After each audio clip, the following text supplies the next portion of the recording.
నమస్కారం. సంచలనం TV news కి స్వాగతం. గెలుపోటములు సాధ్యములు అసాంఘిక కార్యక్రమాలకు పాల్పడితే తాట తీస్తా సిఐ రామకృష్ణయ్య. ఎన్నికల ఫలితాలు రోజు శాంతి భద్రతలకు ఆఘాతం కలిగిస్తే చట్టపరమైన చర్యలు.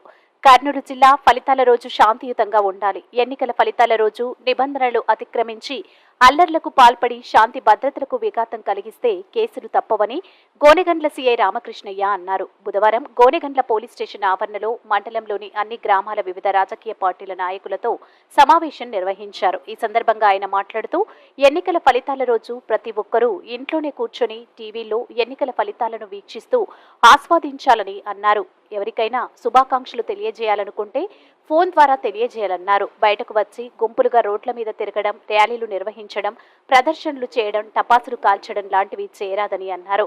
చట్టాన్ని అతిక్రమించి బయటకు వచ్చి గుంపులుగా తిరిగినా, ఇతరులను రెచ్చగొట్టినా, కవ్వింపులకు దిగినా వారిపై కేసులు నమోదు చేసి కఠిన చర్యలు తీసుకుంటామని హెచ్చరించారు. ఈ కార్యక్రమంలో ఏఎస్ఐ తిమ్మారెడ్డి, పోలీస్ సిబ్బంది, వివిధ గ్రామాలకు చెందిన పలు రాజకీయ పార్టీల నాయకులు